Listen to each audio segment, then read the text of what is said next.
यात्रियों का हंगामा वहां रात 10 बजे तक जारी रहा। उसके बाद ये लोग आहिस्ता आहिस्ता अपने अपने गांव की तरफ चल दिए। हम भी मंदिर से निकलकर पहाड़ की दूसरी जानिब एक जगह दरख्तों के नीची झाड़ियों में छुपकर बैठ गए। हम अपने साथ चने और गुड़ लाए थे। हम तीनों ने चने और गुड़ खाए, मंदिर के नल पर जाकर बारी बारी पानी पिया और वापस उसी जगह पर आकर छुपकर बैठ गए। हमने भी अपनी घड़ियां मिला ली थी। हमारी तीनों घड़ियों पर वक्त एक साथ आगे बढ़ रहा था। 11 बज गए, फिर 12 बज गए, फिर रात का 1 बज गया। हमें जंगल में छुपकर मुश्किल से मुश्किल हालात में वक्त गुजारने की ट्रेनिंग मिली हुई थी। हमें न कोई दिक्कत महसूस हो रही थी, न नींद आ रही थी। नींद कमांडो के अपने हाथ में होती है। जहां उसे जागना होता है वो जागता है, वहां नींद उसके करीब भी नहीं फटकती। जहां उसे सोना होता है वो लकड़ी के शहतीर की तरह लेटता है और सो जाता है। फिर उसे दीन दुनिया की खबर नहीं होती और 1 घंटा सोकर 12 घंटे के जगराते की नींद पूरी कर लेता है। इस वक्त पाकिस्तान के नौजवानों को ऐसा ही बनने की जरूरत है, क्योंकि उसके दुश्मन बहुत हैं, दोस्त कम हैं। इसे दुश्मनों से होशियार रहकर अपने वतन पाकिस्तान की हिफाजत करनी है। जब रात के ठीक 2:05 हुए तो हम अपनी अपनी घड़ियों की चमकती हुई सुइयों को देख रहे थे। जब सुई ने 5 मिनट जाहिर किए तो हम अल्लाह का नाम लेकर उठे। अपने अपने पिस्तौल हमने 15 मिनट पहले ही चेक कर लिए थे। हम तीनों ने एक दूसरे से हाथ मिलाया, खुदा को याद किया, कलमा शरीफ पढ़ा। मैंने आहिस्ता से कहा, दोस्तों, हम इस्लाम की हुर्मत, कश्मीर की आज़ादी और पाकिस्तान की सलामती के मिशन पर जा रहे हैं। जिंदा रहे तो पुरानी बारादरी में मुलाकात होगी, मर गए तो अगले जहान में मिलेंगे। दुआ करो कि अगर हमें मरना ही है तो अपने टारगेट को मार कर शहीद हों। अल्लाह बेली। रात के अंधेरे में हम तीनों अपनी अपनी पोजीशनों की तरफ निकल गए। कमांडर को मंदिर की जानिब से पहाड़ी ढलान पर नीचे उतरकर अपने टारगेट के 2 भारतीय फौजियों को फायर करके मारना था। मुझे पगडंडी की तरफ से आकर दूसरे 2 संतरियों को ठिकाने लगाना था। हमने एक दूसरे की पोजीशनों को निगाह में रखते हुए कोयल की आवाज निकालकर फायर करने का वक्त मुकर्रर करना था। कोयल की आवाज के साथ ही कमांडर शेरवान ने अपनी तरफ के 2 संतरियों को मार गिराना था और उसके साथ ही मुझे अपनी तरफ के 2 संतरियों को। हम लोग अंधेरे में भी निशाने पर फायर छौंकने में माहिर थे। हमें अंधेरी रातों में अपने टारगेट पर ठीक निशाना लगाने की तरबियत दी गई थी। मैं अपनी पोजीशन पर जाकर एक बड़े पत्थर की ओट में छुप कर बैठ गया। मुझे जरा नीचे तहखाने के दरवाजे वाली जरा बाहर को निकली हुई चट्टान का चबूतरा साफ नजर आ रहा था। वहां 4 संतरी 2 एक जानिब और 2 दरवाजे की दूसरी जानिब अटेंशन खड़े थे। उनकी स्टेन गन्ने उनके हाथों में थी। मुझे यकीन था कि कमांडर शेरवान ही और हमारा कश्मीरी गाइड कमांडर भी अपनी अपनी पोजीशनों पर मौजूद होंगे। मैंने उल्टी गिनती शुरू कर दी। 10 से 9, 8 और पीछे की तरफ गिनती करने लगा। इससे पहले मैंने अपनी तरफ के दोनों संतरियों को निशाने में लेने की मशक कर ली थी। ठीक जब उल्टी गिनती करते करते मैंने अपने मुंह से कोयल की आवाज निकाली, जैसे बड़ी दूर किसी दरख्त पर कोयल बोली हो। उसके साथ ही मैंने अल्लाह का नाम लेकर अपनी तरफ के दोनों अटेंशन खड़े भारतीय संतरियों में से पहले एक को पिस्तौल की जद में लिया और ट्रिगर दबा दिया। उसके फौरन बाद मैंने दूसरे संतरी पर फायर किया। मुझे अपने पिस्तौल के फायर की आवाज के साथ 2 और फायरों की आवाज आई। उसके साथ ही दूसरी तरफ के दोनों संतरी भी, एक पीछे को और दूसरा मुंह के बल आगे को गिर पड़ा। ये दोनों फायर कमांडर शेरवान ने किए थे, जो ठीक टारगेट पर जाकर लगे थे। जैसे ही 4 संतरी गिरे, हम झाड़ियों पर और पत्थरों की ओट से निकलकर नीचे चबूतरे पर आ गए। हमने सबसे पहले गिरे हुए भारतीय संतरियों को चेक किया। अंधेरे में पता नहीं चल रहा था कि इन्हें गोलियां कहां लगी थी, मगर इनकी नब्ज बंद हो चुकी थी। वो मर चुके थे। हमने उन्हें घसीट कर अंधेरे में एक तरफ डाल दिया और दरवाजे को देखा। दरवाजा लोहे का था और ताला लगा हुआ था। कमांडर शेरवान ने कमीज के अंदर से लोहे का छोटा सा रॉड निकाला, उसे ताले के कुंडे में डालकर अपनी तरफ को झटका दिया। ताला टूट गया। हम अंदर दाखिल हुए। पत्थर की सीढ़ियां नीचे जा रही थीं। नीचे एक काफी बड़ा कुदरती गार था, जहां हर किस्म का फौजी असलहा, बारूद और मार्टर गन्नों के गोले और मार्टर गन्ने, ग्रेनेडों के क्रेट और रॉकेट लॉन्चर भारी तादाद में थे। इतना असलहा और गोला बारूद का जखीरा मैंने भारत की किसी छावनी के एमुनिशन डंप में नहीं देखा था। हमारे पास वक्त बहुत कम था। मैंने जेब से स्याह रंग की प्लास्टिक की टेप निकाली, जो चौड़ी स्कॉच टेप की तरह ब्राउन रंग की शक्ल में थी। इस टेप के साथ इंतहाई धमाका खेज मवाद चिमटा हुआ था। मैंने कमांडर शेरवान से कहा, तुम इसी जगह ठहरो, मैं टेप लगा कर आता हूँ। शेरवान के हाथ में पिस्तौल था। वो दरवाजे के पास ही एक तरफ होकर खड़ा हो गया।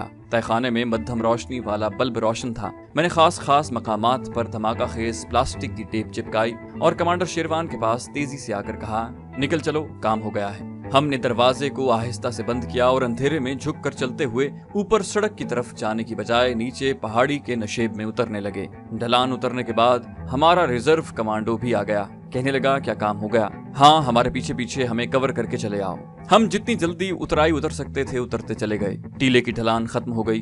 कमांडर शेरवान ने मुझसे पूछा, प्लास्टिक बमों का कितना टाइम रखा है तुमने? मैंने कहा, सिर्फ आधा घंटा। कमांडर शेरवान बोला, मेरे खुदा, ये तो बहुत थोड़ा वक्त है। मैंने कहा मैं ज्यादा वक्त नहीं दे सकता था, ये मेरी मजबूरी थी। कमांडर शेरवान कहने लगा 20 मिनट अभी हैं, इस दौरान हम काफी दूर निकल जाएंगे। हम तीनों ने तेज तेज चलना शुरू कर दिया। हम पहाड़ की उतराई उतर चुके थे, फिर एक दर्रे में दाखिल हो गए जहाँ चट्टानों के दरमियान बड़ा तंग और झाड़ियों से भरा हुआ रास्ता था।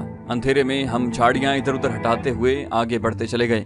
एक टीले का मोड़ घूमे तो आगे छोटी सी वादी आ गई जहाँ सितारों की रोशनी में सफेदे के छरीरे छरीरे ऊपर को उठे हुए दरख्तों की कतार नजर आई। कमांडर शेरवान ने कहा हमें यहाँ रुककर टारगेट के उड़ने का इंतजार करना चाहिए।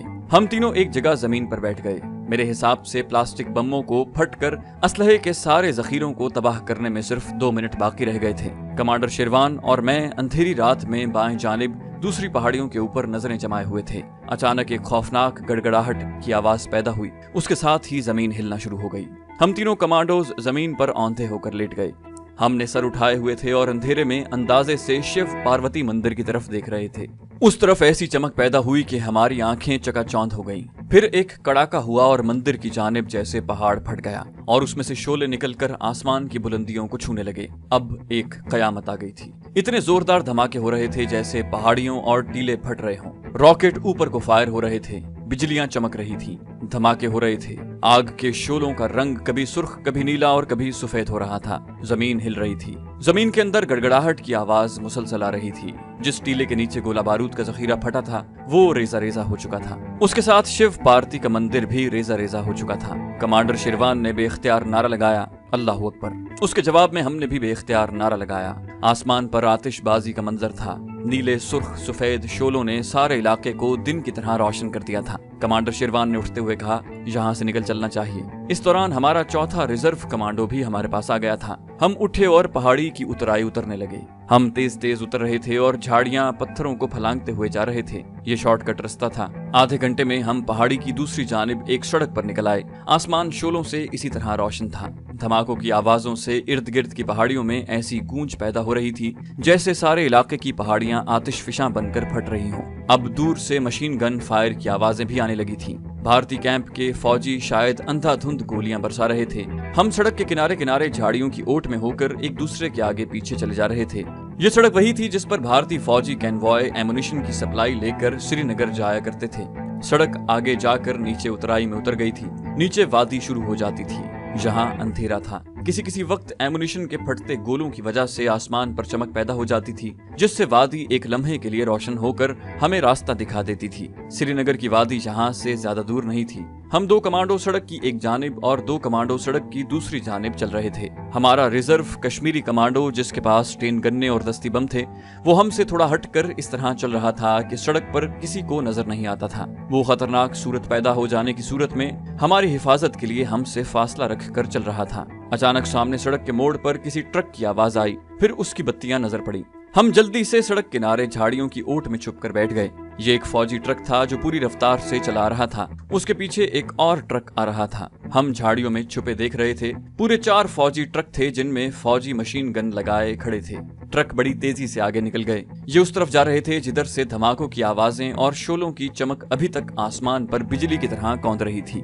जब फौजी ट्रक गुजर गए तो हम सड़क को छोड़कर नीचे घाटी में उतर गए। यहाँ से हमारी खुफिया कमीनगाह ज्यादा दूर नहीं थी। जब हम पनाहगाह में पहुंचे तो हमारे मुजाहिद हुर्रियत परस्त साथी जाग रहे थे। वो धमाकों की हल्की हल्की गूंज सुन रहे थे और आसमान पर चमकती रोशनी को देख रहे थे। हमने जाते ही नारा लगाया अल्लाह अकबर। पनाहगाह नारों की आवाज से गूंज उठी। कमांडर शेरवान ने हम सबको कामयाबी से मिशन मुकम्मल होने पर मुबारकबाद दी और कहा अल्लाह की मदद हमारे साथ थी, वरना ये टारगेट इतना आसान नहीं था। अब कम से कम 1 महीने तक यहाँ भारतीय फौज की एमुनिशन की ताज़ा सप्लाई नहीं मिल सकेगी और यही हमारा मिशन था। मैंने इस खदशे का इजहार किया कि भारतीय फौज इस तबाही का बदला श्रीनगर के देहात में कश्मीरी मुसलमानों के घरों को आग लगाकर और मासूम कश्मीरियों को शहीद करके लेगी। कमांडर शेरवान बोला हमें इसके मुकाबले के लिए भी तैयार रहना होगा। अभी तुम सब लोग सो जाओ, सुबह देखेंगे कि इंडियन आर्मी क्या करती है और हमें इसके जवाब में क्या कार्रवाई करनी होगी। हम तीनों कमांडो वहीं जमीन पर कंबल ओढ़ कर लेट गए। लेटते ही हम नींद की आगोश में चले गए थे। दिन काफी निकल आया था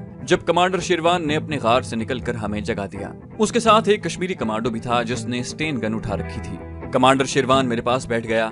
कहने लगा आखिर वही हुआ जिसका डर था। इंडियन आर्मी की एक यूनिट के फौजी वादी के देहात में मकानों को मार्टर गन्नों के फायर से तबाह कर रहे हैं। मैंने कहा हमें फौरन वहां पहुंचना चाहिए। कमांडर शेरवान बोला हमारे साथ ही नीचे सड़क पर जीप में तैयार बैठे हैं, तुम भी नीचे आ जाओ। मैं उसी तरह उठा, कोने में रखी हुई स्टेन गन उठाई और अल्लाह पाक के नाम का विर्द करता पनाहगाह से निकलकर घाटी उतरकर नीचे कच्ची पहाड़ी सड़क पर आ गया। यहाँ एक सिविलियन जीप खड़ी थी। इसमें हमारे 5 मुजाहिद आम कश्मीरी शहरियों के लिबास में अपनी लंबी कमीजों के अंदर स्टेन गन छुपाए खामोशी से बैठे थे।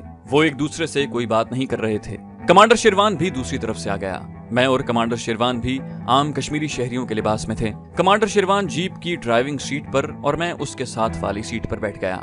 हमने अपना अपना असलहा कश्मीरी कुर्तों के अंदर छुपाया हुआ था। लिबास से हम जंगलाती लकड़ी के कारोबार करने वाले ठेकेदार लग रहे थे। दिन की रोशनी चारों तरफ फैली हुई थी। जीप स्टार्ट हुई और तेजी से पहाड़ी सड़क पर नीचे की तरफ जाने लगी। पहाड़ के कुछ मोड़ काटने के बाद हम एक वादी में आ गए। दूर दरख्तों में साथ साथ 2-3 गांव नजर आए। इनमें से धुआं उठ रहा था। फजा में बारूद की बू फैली हुई थी। अचानक दूर से धमाके की आवाज गूंजी। ये मार्टर तोप के गोले का धमाका था। उसके साथ ही एक जगह से धुआं ऊपर को उठा और लोगों के शोर की आवाजें आईं। कमांडर शेरवान ने इस तरफ जीप डाल दी। मैंने कहा वहाँ फौज की नफरी ज्यादा होगी, हमें घात लगानी चाहिए। कमांडर शेरवान ने कहा तुम देखते जाओ। जीप ऊंचे ऊंचे सफेदे के दरख्तों के पास पहुंची तो वहाँ एक तरफ 3 फौजी गाड़ियां खड़ी थी। कमांडर शेरवान ने जीप एक चट्टान के पीछे लाकर खड़ी कर दी। हम छलांगे लगाकर नीचे उतर आए। कमांडर शेरवान ने दूरबीन लगाकर गांव की तरफ देखा, फिर दूरबीन मुझे दे दी और कहा गांव का एक मकान भी नहीं बचा। मैंने देखा कि गांव के तकरीबन सारे मकान जो लकड़ी के थे ढह चुके थे और कुछ मकानों में से धुआं उठ रहा था। 2 फौजी एक तरफ स्टेन गन्ने लिए पोजीशनों में खड़े थे और वक्फे वक्फे से ब्रस्ट फायर कर रहे थे। हमारे कमांडो ने कहा सर ये लोग टीले वाली सड़क से वापस कैंप में जाएंगे, हमें वहां सड़क पर पोजीशनें संभाल कर इनका इंतजार करना चाहिए ताकि इनमें से एक भी भारतीय फौजी जिंदा वापस न जा सके। ये सुनते ही कमांडर शेरवान उठ खड़ा हुआ। ठीक है चलो ऊपर वाली सड़क पर चलें। हम सब लोग यानी 4 कमांडो और 4 हुर्रियत परस्त मुजाहिद जीप में बैठे और जीप पहाड़ी रास्ते पर तेजी से पीछे की तरफ दौड़ने लगी। कोई 10 मिनट बाद हम चढ़ाई चढ़कर पहाड़ी टीले पर एक जगह जीप रोक कर उतरे। जीप को सड़क से हटाकर दरख्तों और झाड़ियों में छुपाया। मुजाहिदों ने दस्ती बम, राइफलें और स्टेन गन्ने उठा ली। हमने और कमांडोज ने भी 6-6 दस्ती बम और स्टेन गन्ने ली और सड़क के ऊपर पहाड़ी ढलान पर झाड़ियों के पीछे मोर्चे संभाल कर बैठ गए। सड़क की एक जानिब पहाड़ की ढलान थी, दूसरी जानिब गहरी घाटी थी। हम भारतीय गाड़ियों का इंतजार करने लगे। हमने दूरबीन से गांव के बाहर 2 फौजी ट्रक देखे थे जो ऊपर से खुले थे और उनमें एक फौजी मशीन गन लगाए खड़ा था। मैंने अपने मुजाहिदों को हिदायत कर दी थी कि जैसे ही भारतीय फौजी ट्रक सड़क पर हमारी रेंज में आए उन पर दस्ती बमों की बारिश कर देनी है। उसके साथ ही स्टेन गन्नों और राइफलों का फायर खोल देना है। वक्त आहिस्ता आहिस्ता गुजरता मालूम हो रहा था। हम बिखर बिखर कर ढलान के पत्थरों के पीछे पोजीशनें लिए बैठे थे। आखिर हमें दूर से ट्रकों की आवाजें सुनाई दी। मैंने मुंह से कोयल की आवाज निकालकर सबको अलर्ट कर दिया। फिर पहाड़ी मोड़ पर एक भारतीय फौजी ट्रक नमूदार हुआ। उसके पीछे दूसरा ट्रक था। दोनों ट्रक ऊपर से खुले थे। दोनों ट्रकों में भारतीय फौजी बैठे हुए थे। आगे की जानिब एक फौजी मशीन गन लगाए खड़ा सामने की तरफ देख रहा था। हम पूरी तरह से अलर्ट हो गए। चढ़ाई पर आगे फौजी ट्रकों की रफ्तार हल्की हो गई थी। ये बात हमारे हक में जाती थी। दोनों ट्रकों के दरमियान 15-20 फुट का फासला था। अगला ट्रक जैसे ही हमारी रेंज में आया, मैंने और कमांडर शेरवान ने यक के बाद दीगरे 3-3 दस्ती बम निकाल कर ट्रक पर फेंके। 6 में से 5 दस्ती बम अगले ट्रक में गिरे और गिरते ही जबरदस्त धमाके से फटे। मैंने एक भारतीय फौजी को उछलकर ट्रक से बाहर गिरते देखा। इस दौरान दूसरे मुजाहिदों ने दूसरे ट्रकों पर दस्ती बमों की बारिश कर दी और साथ ही राइफलों और स्टेन गन्नों के फायर खोल दिए। दोनों ट्रकों में अफरा तफरी मच गई और एक में आग लग गई। भारतीय फौजियों में से 3 फौजी छलांगे लगाकर कूदते देखे गए। इन सब की नफरी 10-11 थी। इनमें 2 ऑफिसर भी थे। इन्होंने भी सड़क पर पोजीशन ले ली और पहाड़ी ढलान पर जहां हम घात लगाए हुए थे मशीन गन के ब्रस्ट फायर करने लगे। मगर वो पहाड़ी के नशेब में थे। हम ऊपर पत्थरों के पीछे छुपे हुए थे। हमने फायरिंग जारी रखी। दस्ती बम भी फेंकते रहे। इतने तेज फायर और दस्ती बमों की बारिश ने भारतीय फौजियों को दूसरी तरफ भागने पर मजबूर कर दिया। सब मारे गए थे। सिर्फ 3 फौजी जिंदा थे जो सड़क की घाटी की तरफ उतरने की कोशिश कर रहे थे। ये इनकी नालायकी थी। इन्हें भागना ही था तो सड़क पर पीछे की जानिब भागना चाहिए था। उस तरफ वो बहुत जल्द हमारी रेंज से बाहर हो सकते थे, लेकिन वो घाटी में उतरने लगे। उन्हें घाटी में उतरता देखकर कमांडर शेरवान ने अल्लाह अकबर का नारा बुलंद किया और हम सब घात में से निकलकर नारे लगाते ढलान से उतरकर सड़क पर आ गए और दाएं बाएं स्टेन गन्नों की बौछारें मारते सड़क के किनारे आ गए। तीनों भारतीय फौजी नीचे चट्टान में झाड़ियों को पकड़कर नीचे उतरने की कोशिश कर रहे थे। उतराई सीधी थी। हमने ऊपर से उन पर फायरिंग शुरू कर दी। देखते देखते तीनों भारतीय फौजी हमारी गोलियां खाकर वहीं उलट गए और फिर बेजान पत्थरों की तरह नीचे गहरी खाई में लुढ़कते चले गए। एक ट्रक पहले से जल रहा था। दूसरे ट्रक को आग नहीं लगी थी, लेकिन उसकी बॉडी का पिछला हिस्सा उड़ गया था। हमने इस ट्रक में लगी हुई मशीन गन और 4 राइफलें अपने कब्जे में की और इस ट्रक को भी आग लगा दी। वहां से हम जीप में बैठकर वापस रवाना हुए। वादी में आकर कमांडर शेरवान जीप से उतर गया। उसने मुझे भी उतार लिया और बाकी मुजाहिदों से कहा, तुम लोग अपने अड्डे पर जाओ, हम गांव पर जाते हैं और देखते हैं कि हमारे कितने भाई शहीद हुए हैं। मुजाहिद जीप लेकर खुफिया पनाहगाह की तरफ और हम पैदल ही गांव की तरफ चल पड़े। गांव वहां से बमुश्किल 1.5 फरलांग दूर था। गांव में कोहराम बचा हुआ था। भारतीय फौजियों के मार्टर फायर से सारे मकान मस्मार हो गए थे। कई एक में अभी तक आग लगी हुई थी और देहाती कश्मीरी आग बुझाने की नाकाम कोशिश कर रहे थे। हमें कोई नहीं जानता था। हम आम कश्मीरी लिबास में थे। एक तरफ 2 बूढ़ी औरतें जमीन पर बैठी रोती हुई बैन कर रही थी। एक बूढ़ा रोते हुए उन्हें चुप कराने की कोशिश कर रहा था। हम इन औरतों के पास जाकर बैठ गए।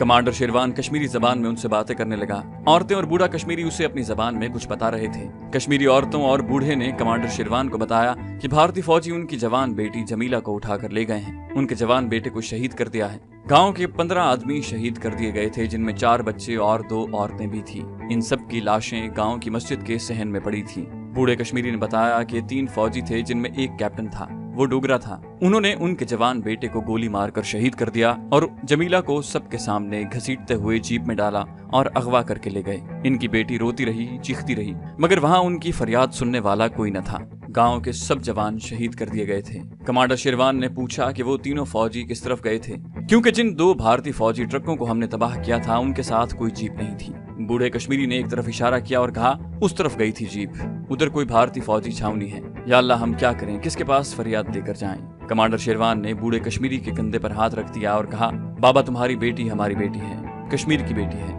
हम उसको भारतीय दरिंदों से छुड़ा कर लाएंगे और इन तीनों भारतीय फौजियों के सर भी काट कर लाएंगे जिन्होंने हमारी बेटी को अगवा किया है। ये कहकर कमांडो शेरवान उठकर मुझे एक तरफ ले गया। मुझे अच्छी तरह मालूम था कि कमांडो शेरवान एक सच्चा कश्मीरी मुजाहिद है। वो जो वादा करता है उसे जरूर पूरा करता है। शेरवान ने मुझसे कहा, मेरा अंदाजा है कि जमीला बेटी को डोगरा फौजी गुलमर्ग रोड की तरफ ले गए हैं। वहाँ एक भारतीय फौजी कैंप है। पहाड़ी नाले के किनारे कुछ फौजियों की बैरकें और कुछ फौजी अफसरों के लिए फ्लैट भी बनाए गए हैं। हम जमीला को वहाँ से निकाल कर लाएंगे। मैंने कहा, पहले हमें ये मालूम करना चाहिए कि वो फौजी किस रेजिमेंट के थे और उनका हुलिया क्या था। शेरवान बोला, बूढ़े ने मुझे बताया है कि उनमें एक कैप्टन था, वो डोगरी जबान बोल रहा था और उसके माथे पर सूरज ग्रहण का निशान था। ये निशानियां काफी हैं, बाकी हम खुद मालूम कर लेंगे। हमें अभी गुलमर्ग फौजी छावनी की तरफ चलना होगा। वहां से हम वापस अपनी खुफिया पनाहगाह में आ गए। अपने साथियों को अपने नए मिशन के बारे में बताया। तमाम मुजाहिद हमारे साथ चलने के लिए बेचैन थे, मगर ये बड़ा नाजुक मिशन था। इस मिशन पर हम जुलूस बनाकर नहीं जा सकते थे। यहाँ हमें जोश के साथ होश से भी काम लेना था। कमांडर शेरवान ने साथी मुजाहिदों से कहा, हमें सिर्फ एक और साथी कमांडो की जरूरत होगी और कमांडो हाशिम, तुम हमारे साथ चलोगे। ये वही कश्मीरी कमांडो था जो शिव पार्वती मंदिर वाले एमुनिशन जखीरे के मिशन पर हमें हिफाजती छाता मुहैया करने की खातिर हमारे साथ गया था। ये भी दूसरे कश्मीरी मुजाहिदों की तरह बेहद निडर, दलेर और समझदार कमांडो था और तकरीबन हर मिशन पर हमारे साथ जाया करता था। वो हमारे मिजाज और हमारी हिकमत अमलियों से भी अच्छी तरह वाकिफ था। कहने लगा, अल्हम्दुलिल्लाह सर, मैं खुशनसीब हूँ कि अपनी बहन को दुश्मनों से छुड़ाने और दुश्मन को ठिकाने लगाने के लिए आपके साथ जा रहा हूँ। शेरवान ने कहा, हम आधे घंटे बाद अपने नए मिशन पर निकल रहे हैं। जो तैयारी करनी है कर लो। गुड़ और चनों का थैला साथ रख लेना। दोपहर का खाना हम जंगल में ही खाएंगे। हमने अपना लिबास वही कश्मीरी शहरियों वाला रखा, सिर्फ अपने अपने ऑटोमेटिक पिस्तौलों में नया मैगजीन भर लिया। कमांडो हाशिम ने भी अपना पिस्तौल और कमांडो चाकू कमीज के अंदर छुपा लिया था। मुंह हाथ धोया, 2 नफल अदा करके खुदा से अपने मिशन की कामयाबी की दुआ मांगी और फिर हम जीप में बैठकर अपने मिशन पर गुलमर्ग की तरफ जाती रोड की तरफ रवाना हो गए। जीप हमारा एक मुजाहिद चला रहा था। उसकी ड्यूटी सिर्फ इतनी थी कि हमें गुलमर्ग रोड पर पहाड़ी नाले वाली भारतीय छावनी या भारतीय फौजी कैंप के पास छोड़ाए। श्रीनगर से गुलमर्ग की तरफ जाओ तो चढ़ाई शुरू हो जाती है और वो सर्दी ज्यादा होने लगती है। ये बाहर का मौसम था, लेकिन गुलमर्ग की जानिब श्रीनगर के मुकाबले में ज्यादा सर्दी पड़ती थी, इसलिए हमने गर्म ऊनी स्वेटर और उसके ऊपर चमड़े की जर्सियां पहन रखी थी। हम अपने साथ कंबल या बिस्तर वगैरह रखने की जरूरत नहीं थी। कमांडो को कंबलों, आरामदेह बिस्तरों की जरूरत नहीं होती। वो बर्फानी इलाकों में भी बर्फ खोद कर अंदर गड्ढा बनाकर रात गुजार लेता है। उसके लिए गर्म स्वेटर, गर्म जर्सी ही काफी होती है। सड़क पर मामूली सी ट्रैफिक थी। जीप सड़क पर बड़ी तेजी से चल रही थी। 1 घंटे बाद हम कश्मीर के हसीन तरीन पहाड़ी इलाकों में से गुजर रहे थे, मगर आज कश्मीर का ये जन्नत नजीर हुस्न उदास था। اس کے حسین چہرے سے خون بہ رہا تھا اور اس کے بچے اپنے وطن کی آزادی اور اسلام کی جرت کی خاطر اپنی جانیں قربان کر رہے تھے۔ ہم نے ایک جگہ جنگل میں بیٹھ کر تھوڑے سے چنے اور گڑ کھایا، چشمے کا پانی پیا اور دوبارہ اپنے مشن کی طرف چل پڑے۔ مزید 2 گھنٹے کے سفر کے بعد وہ چھوٹا سا پہاڑی نالا آ گیا جو وادی میں ایک طرف اونچے پہاڑوں کے درمیان سے بہتا چلا رہا تھا۔ یہ کافی چوڑا نالا تھا اور پہاڑی دریا لگتا تھا۔ اس کے اوپر پل بنا ہوا تھا، ٹریفک اس پل پر سے گزر کر دوسری طرف جاتی تھی۔ ہماری جیپ بھی پل پار کر کے پہاڑی نالے کے دوسرے کنارے پر آ گئی۔ یہاں ہمیں دریا کے کنارے کنارے کشادہ سرسبز میدان میں کچھ فوجی بیرکیں اور پہاڑی ڈھلان پر کچھ چھوٹی چھوٹی کوارٹروں جیسی کوٹھیاں دکھائی تھیں۔ کمانڈر شیروان نے کہا، ہم ٹارگٹ پر پہنچ گئے ہیں۔ اب اس نے ڈرائیور مجاہد سے کہا، دوست اب تم جیپ لے کر واپس جاؤ۔ ٹھیک ہے کمانڈر۔ ہم جیپ سے اتر گئے اور مجاہد ڈرائیور جیپ لے کر واپس روانہ ہو گیا۔ کمانڈو زیادہ باتیں اور بحث مباحثہ نہیں کیا کرتے، ان کا لیڈر کا آرڈر ہی ان کے لیے کافی ہوتا ہے۔ لیڈر نے کہا یہ کام کرنا ہے، کمانڈو نے کہا یس سر، اور وہ کام کر دیا۔ جیپ چلی گئی تو ہم تینوں کمانڈو یعنی میں، کمانڈر شیروان اور کمانڈو ہاشم پہاڑی نالے کے ساتھ ساتھ اوپر کی طرف چلنے لگے۔ میں اب اس پہاڑی نالے کو دریا نہیں کہوں گا کیونکہ ہمارے میدانی علاقوں میں دریا کا تصور وہ نہیں ہوتا جو پہاڑی علاقوں میں ہوتا ہے۔ ہم پہاڑی نالے کے ساتھ ساتھ چھوٹے بڑے پتھروں کے درمیان چلتے اس مقام پر آ گئے جہاں ہمارے بائیں ہاتھ کو زمین اونچی ہونی شروع ہو گئی تھی۔ کافی آگے جا کر 3-4 فوجی بیرکیں تھیں، ان سے آگے 10-12 کوارٹر نما فلیٹ تھے، شاید یہ فیملی والے فوجی افسروں کے لیے بنائے گئے تھے۔ فوجی بیرکوں کے آگے خاردار تاروں والی کوئی 5 فٹ اونچی دیوار تھی، اس سے آگے فوجی کیمپ تھا جہاں فوجی گاڑیاں کھڑی تھیں اور ایک جگہ کوارٹر کے آگے ریجمنٹ کا جھنڈا لہرا رہا تھا۔ ہم جب بھارتی فوجی کیمپ سے بھی آگے نکل گئے تو میں نے کمانڈر سے پوچھا، شیروان بھائی ہم کہاں جا رہے ہیں؟ کمانڈر نے کہا، ہم اپنے ایک حریت پرست مجاہد کے ہاں جا رہے ہیں۔ کشمیر کا بچہ اس وقت حریت کے جذبے سے سرشار تھا۔ کشمیر کا ہر گھر حریت پسندوں کی آماج گاہ تھا۔ یہ کشمیر کے بیٹے جو مادر وطن کی حرمت، آزادی اور اسلام کی سربلندی کے لیے کافر دشمن سے کشمیر پر زبردستی قبضہ کر کے بیٹھی ہوئی بھارتی فوج سے جنگ کر رہے تھے۔ ان کے وسائل بہت کم تھے، جبکہ بھارتی فوج تربیت یافتہ پیشہ ور فوج تھی اور اس کے پاس جدید ترین اسلحہ تھا۔ اس کے باوجود کشمیری حریت پرست کی جرت و دلیری کے کارناموں کی دوسرے ملکوں تک دھوم مچی ہوئی تھی۔ جس فوجی کو پتہ چلتا تھا کہ اس کی پوسٹنگ کشمیر میں ہو رہی ہے، اس کا چہرہ اتر جاتا تھا، رنگ زرد ہو جاتا تھا اور اس کے گھر میں ماتم کی فضا بن جاتی تھی، کیونکہ کشمیر کے محاذ سے بھارتی فوجی کا زندہ واپس آنا تقریباً ناممکن ہوتا تھا۔